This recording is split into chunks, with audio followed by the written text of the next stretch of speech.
Si je vous dis qu'on va parler de comptabilité, vous allez me dire... C'est nul! Voilà, sauf qu'en fait, la compta, c'est super important. Je tente une analogie. Si dans Indiana Jones, Indy c'est nous, le lion c'est le capitalisme, eh ben le fouet c'est la compta. La comptabilité, c'est ce qui permet de dompter le capitalisme. Maintenant, l'objection que vous pourriez avoir, c'est comment est-ce qu'on pourrait manipuler quoi que ce soit avec de la compta? Parce que la compta, c'est quoi? C'est des genres de maths. Une entreprise produit et vend des trucs, on compte les ventes, on déduit les coûts et basta. Le résultat financier d'une entreprise, c'est une donnée neutre, apolitique, objective. Et le but de cette vidéo, c'est de vous expliquer pourquoi c'est faux. Les résultats des entreprises dépendent très largement des règles comptables qu'on choisit d'adopter. En fait, la compta, c'est un système d'information. Et comme tout système d'information, il est au service de maîtres qui ont des intérêts particuliers. Des intérêts qui n'ont pas toujours été ceux d'aujourd'hui. Et pour illustrer tout ça, on va faire un peu d'histoire.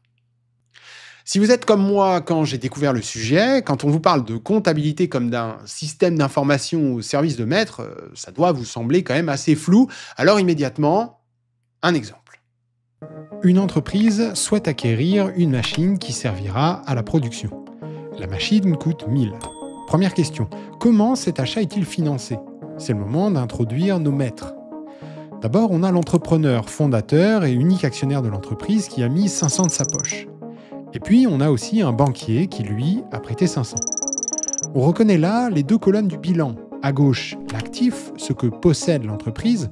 Pour l'instant, elle possède simplement du cash sur un compte. Et à droite, le passif, qui permet de garder la trace de ceux à qui l'entreprise doit quelque chose. Maintenant, l'entreprise utilise son cash pour acheter la machine. Et là, la politique s'en mêle. À la place du cash, il faut désormais enregistrer la valeur de ladite machine. Mais combien vaut-elle? S'il y a en réalité une infinité de réponses possibles, on va commencer par en explorer deux. Soit on part sur une comptabilité au prix d'achat. La machine achetée 1000 vaut 1000. Soit on part sur une comptabilité au prix de vente. Sur le marché de l'occasion, la machine a déjà une décote de 30%, elle ne vaut que 700. La différence entre les deux comptabilités, c'est que dans le cas de la seconde, l'entreprise démarre par une perte de 300. En effet, entre la situation initiale et celle après l'achat de la machine, on voit bien que l'entreprise s'est appauvrie de 300. S'il s'agit d'une perte comptable purement théorique, celle-ci a néanmoins un impact concret très important parce que les bénéfices futurs de l'entreprise devront d'abord la combler avant que de quelconques dividendes puissent être versés. Donc, si l'entreprise fait 300 de bénéfices au cours de sa première année d'exploitation, elle accumule 300 de cash sur son compte. Dans le cas de la comptabilité au prix d'achat, parce que l'entreprise est plus riche de 300, il lui est possible d'utiliser cet argent sur son compte pour verser des dividendes. En revanche, dans le cas de la comptabilité au prix de vente, les 300 de bénéfices n'ont fait que combler la perte initiale. Et donc, les 300 sur le compte doivent rester investis dans l'entreprise.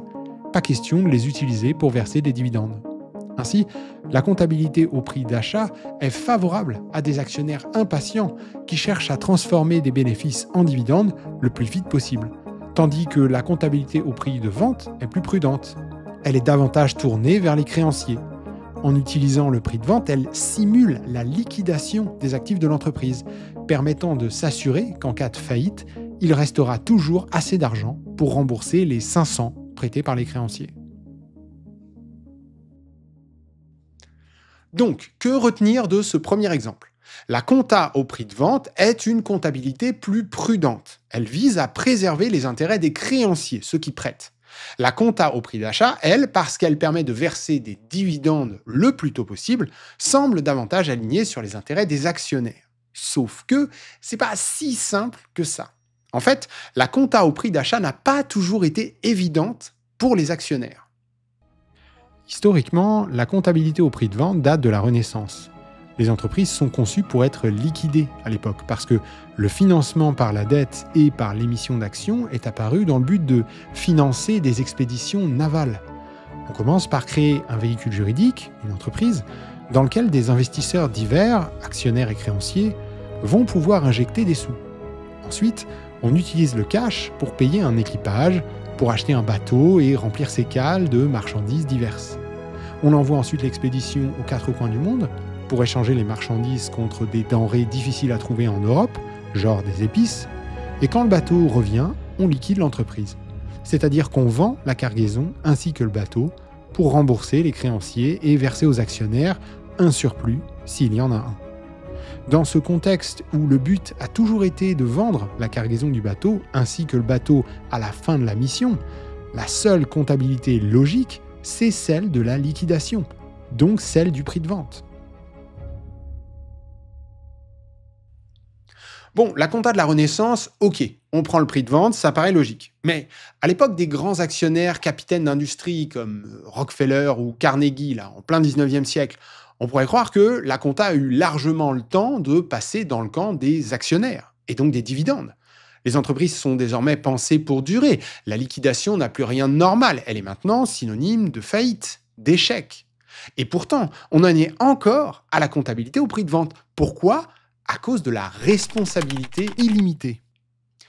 Avant le début du XXe siècle, être actionnaire d'une société par action, c'est quelque chose de très risqué. En effet, si l'entreprise dont on est actionnaire vient à faire faillite, les créanciers ont le droit de vous envoyer les huissiers chez vous pour récupérer tout ce dont ils ont besoin pour que leur dette soit remboursée.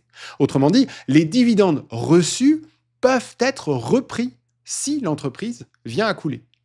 Ce risque de voir sa fortune personnelle d'actionnaire s'envoler en cas de faillite façonne la mentalité des grands patrons capitalistes. Comme ils ont très peur des créanciers, ils limitent autant que possible l'utilisation de la dette pour financer leurs entreprises. Ils préfèrent réinvestir leurs bénéfices. Et donc, ils sont tout à fait pour une comptabilité prudente qui les force à conserver une partie des surplus dans l'entreprise. C'est d'ailleurs cette peur des banques et de leur pouvoir qui, à l'aube du XXe siècle, alors que les grandes compagnies ferroviaires ont besoin de financements titanesques, permet le développement des marchés financiers.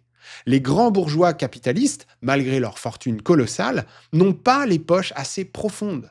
Ils préfèrent alors lever des fonds auprès d'actionnaires venant de la classe moyenne supérieure, par le biais de la bourse donc, plutôt que de taper à la porte des banques.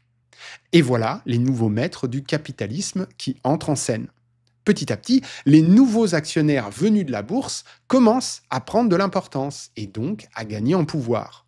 Or, si l'identité, la reconnaissance sociale des grands patrons capitalistes se confond avec le succès des entreprises qu'ils ont fondées et dont ils sont actionnaires majoritaires, les nouveaux petits actionnaires, eux, voient la bourse comme un simple moyen de s'enrichir. Les entreprises qu'ils participent à financer importent peu. Le risque de faillite peut être dilué en achetant des actions de multiples entreprises dans de multiples secteurs. Ce qui compte, c'est de toucher des dividendes pour s'enrichir. Et également de les toucher rapidement et de manière stable. Donc, deux choses se passent. D'abord, c'est la naissance et l'expansion des entreprises à responsabilité limitée. Celles qui sont la norme aujourd'hui. Les SARL, SAS en France, LLC ou PLC aux US ou GmbH en Allemagne. Fini le droit des créanciers d'envoyer les huissiers aux actionnaires pour récupérer les dividendes perçus en cas de faillite.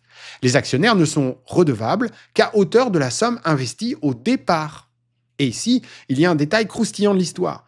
Certains des vieux capitalistes de l'époque, les grands patrons, n'étaient pas du tout d'accord pour que la responsabilité limitée devienne la norme. Parce que pour eux, le droit à l'enrichissement par les dividendes devait être associé au risque de perdre sa fortune. Il en allait de l'éthique même du capitalisme. Pour eux, une responsabilité limitée devait donner lieu à un enrichissement limité. Les dividendes, pendant toute la vie, parce qu'on a investi 100 balles au départ, c'est uniquement s'il y a un risque de tout perdre. Les 100 balles du début, plus tous les dividendes reçus après. Gardez bien ça en tête le jour où on vous ressortira que les actionnaires ils prennent tous les risques. Bon, et puis évidemment, dans la foulée, les nouveaux actionnaires pèsent de tout leur poids, essentiellement via des avocats influents qui les représentent, pour qu'on passe à la comptabilité au prix d'achat, de manière à accélérer, mais aussi à stabiliser le versement des dividendes. Stabiliser parce que la comptabilité au prix de vente pose un autre problème. Comme les variations de prix des actifs de l'entreprise affectent les résultats, plus ces prix fluctuent, plus les résultats des entreprises fluctuent eux aussi. Et donc, moins les capacités de versement de dividendes sont stables. Donc, la nouvelle norme comptable devient si l'actif est destiné à être transformé ou vendu, par exemple le stock de matières premières ou de marchandises de la boîte, il doit être enregistré à son prix de vente. Mais s'il s'agit d'une immobilisation, un bâtiment, une machine, alors il faut utiliser le prix d'achat.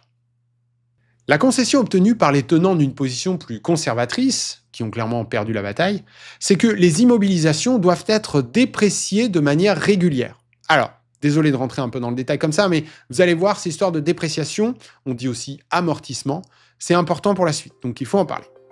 Reprenons notre exemple. Certes, désormais on considère que la machine vaut 1000 et donc elle apparaît telle qu'elle dans le bilan. Mais puisqu'à cause de l'usure, il faudra en racheter une dans, à définir, mais disons ici 10 ans, ce serait bien de mettre 100 de côté tous les ans. Pour ce faire, l'entreprise va déprécier, donc réduire la valeur de la machine, de 100 chaque année. Si bien que malgré les 300 de surplus la première année, parce qu'il faut passer une dépréciation de 100, la machine ne vaut plus que 900, les bénéfices ne sont plus que de 200. Ce qu'il faut retenir, c'est les dépréciations se soustraient aux résultats des entreprises, ce qui les force à garder des sous de côté. Également, plus on déprécie vite, 5 ans au lieu de 10 par exemple, plus on amplifie le « gardons des sous de côté » et moins on permet le « versons des dividendes ». Donc on refait le point. À l'aube du XXe siècle, les nouveaux actionnaires impatients obtiennent que les entreprises deviennent à responsabilité limitée, fini d'avoir peur des créanciers et de leurs huissiers. Ça permet de passer, sans risque de devoir rendre les dividendes reçus, à une comptabilité au prix d'achat, plus favorable à des versements de dividendes importants, rapides et stables. La logique de la dépréciation systématique est adoptée. C'est chiant pour les actionnaires impatients parce que ça limite les bénéfices, mais compromis nécessaire qui va dans le sens de la bonne gestion de l'entreprise. Enfin, l'effet de levier se développe. Ah oui, mince, parce que j'ai pas encore parlé de ça. On va reprendre notre exemple. Mettons que la machine soit financée à 80% par de la dette plutôt que les 50% de notre exemple précédent. Les revenus des actionnaires passent de 300 divisé par 500, 60% de la somme investie, à 300 divisé par 200, 150% de la somme investie. L'utilisation d'un maximum de dette, ce qu'on appelle effet de levier, permet de booster les rendements actionnariaux. Ils rendent aussi les entreprises plus fragiles en cas de crise parce que la perte maximale qui sépare une entreprise de la faillite, c'est le montant qui revient aux actionnaires. Donc moins il y en a, plus le risque est grand. Mais grâce à la responsabilité limitée, les actionnaires et leurs dividendes passés sont, eux, en parfaite sécurité. Et voilà, dans les années 1930, la transition est complète dans tous les grands pays riches. On est passé à une comptabilité au prix d'achat.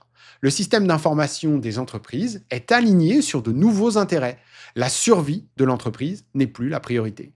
Les actionnaires majoritaires sont sans visage. Ils ne sont plus les fondateurs et patrons de l'entreprise. Fini la honte d'avoir planté sa boîte et d'avoir mis au chômage des gens qu'on voyait tous les jours. Et puis également, parce que ces nouveaux actionnaires peuvent diversifier leur portefeuille en achetant plein d'actions différentes, eh bien la peur de la faillite d'une boîte parmi d'autres est diluée dans la masse. Il s'agit donc désormais de faire pression sur les entreprises pour qu'elles crachent des dividendes importants, rapidement et régulièrement. Enfin, la responsabilité financière des actionnaires en cas de faillite est largement réduite, puisqu'ils sont redevables qu'à hauteur de la somme investie au départ, les actionnaires sont devenus des genres de créanciers en fait. D'ailleurs, comme eux, qui attendent leur versement d'intérêt chaque année rubis sur l'ongle, les actionnaires attendent leurs sous forme de dividendes. D'actionnaires grands bourgeois plutôt patients et prudents, avec une identité sociale et aussi une fortune complètement connectée à leur entreprise, on est passé à des actionnaires anonymes, petits bourgeois, créanciers impatients, et dont la fortune n'est plus à risque en cas de faillite. Bon, mais ça c'était dans les années 30, il y a presque un siècle déjà. On en est où aujourd'hui ? Depuis, on est passé par les années Reagan et Thatcher, le développement du néolibéralisme, la dérégulation financière. Qu'est-ce que tout ça a fait aux normes comptables ? Je vous le donne en mille, les actionnaires créanciers impatients ont obtenu de nouveaux cadeaux comptables pour booster leurs dividendes. On est aujourd'hui passé à la comptabilité au prix futur. Le premier truc à dire, c'est que les représentants des actionnaires sont aujourd'hui les grands asset managers, les BlackRock, Vanguard et autres Amundi. Ce sont des entreprises financières qui agissent comme intermédiaires. Elles collectent l'épargne de la classe moyenne et supérieure pour l'investir en bourse. Maintenant, comment on peut faire mieux que la comptabilité au prix d'achat? Reprenons notre exemple. Et si la valeur de la machine correspondait à la somme des bénéfices futurs qu'elle devrait permettre de générer? Mettons que les managers de l'entreprise ont calculé, on se demande bien comment, que l'achat de la machine permettra de dégager 300 de bénéfices tous les ans pendant les 5 prochaines années. Et mettons que les représentants des actionnaires impatients exigent une rentabilité minimale de 10% par an pour les investissements de la boîte. Ah oui, alors au passage, ces 10%, c'est ce qu'on appelle le coût du capital. C'est un terme qu'on retrouve partout aujourd'hui et ça montre à quel point les actionnaires sont devenus des genres de créanciers qui exigent un rendement annuel pour leurs investissements. Alors que normalement, la plus-value, c'est fondamentalement incertain. On la touche s'il y en a une, s'il n'y a pas besoin d'investir, etc. Bref. Pour estimer la valeur de la machine, on va discounter, actualiser en français, les cash flows de 300 à hauteur de 10%, le coût du capital, élevé à la puissance du nombre d'années qui l'en sépare. Donc, les premiers 300 de bénéfices arriveront dans un an. On les discount de 10% puissance 1. Les 300 suivants de 10% puissance 2. Ceux d'après de 10% puissance 3, etc., etc. Si on fait maintenant la somme des bénéfices discountés, on tombe sur 1137 et des bananes. Ce qui veut dire qu'avec la compta au prix futur, la machine vaut 1137. En comparant la situation avant et après l'acquisition, on voit que l'entreprise s'est enrichie. La machine vaut davantage que le cash qui a servi à l'acheter. Si bien qu'on enregistre un bénéfice de 137 avant même que la machine ne soit utilisée et que l'entreprise vende quoi que ce soit. Oui, mais, me direz-vous, comment verser ces bénéfices fictifs aux actionnaires alors que l'entreprise n'a pas un copec sur son compte? Simplissime. La dette ne faisant plus peur à personne, on emprunte 137.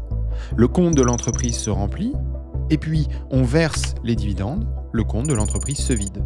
Et grâce à la responsabilité limitée, ces dividendes sont forever gone. Impossible d'aller les chercher, même si 1. Ils ne sont basés sur aucune vente réelle, et 2. Il est bien possible qu'ils mettent en danger la stabilité financière de l'entreprise.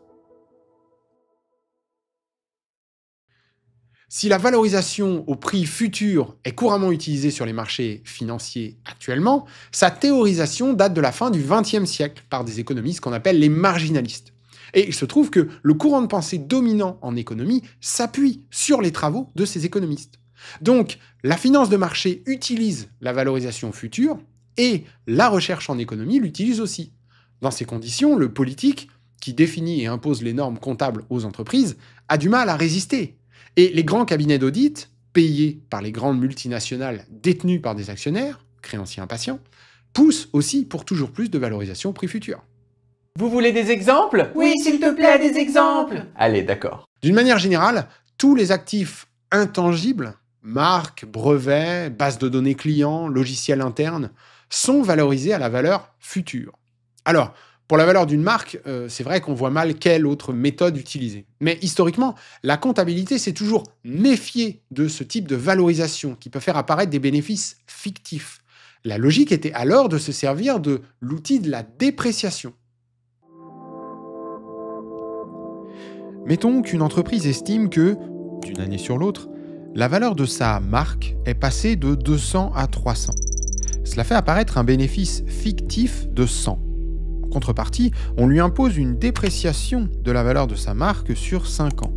Donc l'entreprise doit enregistrer une perte de valeur de 300 divisé par 5 égale 60. Il ne reste plus que 40 de bénéfices. Mais si les actionnaires font pression pour allonger la durée de dépréciation, genre sur 30 ans au lieu de 5, alors la perte de valeur de la marque n'est plus que de 300 divisé par 30 égale 10. Et là, il reste 90 de bénéfices à verser en dividendes. Tout ça parce qu'on a estimé que dans le futur, peut-être, la marque permettra de gagner plus de sous. Voilà le genre de modification assez technique qui permet de toujours booster la distribution de dividendes à des actionnaires de plus en plus impatients. Et même si chaque pays a sa manière de faire, il n'empêche que les normes comptables, notamment pour les multinationales, intègrent de plus en plus l'esprit de la valorisation au prix futur. Voilà donc où nous en sommes actuellement. Les actionnaires créanciers impatients sont les maîtres actuels du capitalisme, et la comptabilité est un système d'information qui a évolué et qui continue d'évoluer pour servir toujours plus leurs intérêts. Maintenant qu'on a mis le nez dedans, la question qui suit, de mon point de vue, c'est est-ce que cette comptabilité au service des actionnaires est compatible avec la lutte contre le changement climatique? Est-ce qu'il n'y aurait pas une manière de compter qui soit un peu plus équitable, qui tienne compte des intérêts des actionnaires, certes, mais aussi des travailleurs et de l'environnement? Eh bien, on verra ça dans la prochaine vidéo. Merci d'avoir suivi ce deuxième épisode un petit peu nouveau format. Je vous avoue que je kiffe pas mal bosser dessus, donc je vais continuer un petit peu dans cette direction pour l'instant. N'hésitez pas à me dire ce que vous en pensez dans les commentaires. Et puis toujours un grand merci à toutes celles et ceux qui me soutiennent sur les plateformes de dons. Il n'y aurait pas de vidéo sans vous. Voilà. C'est tout pour moi, prenez soin de vous, et à bientôt pour une prochaine vidéo.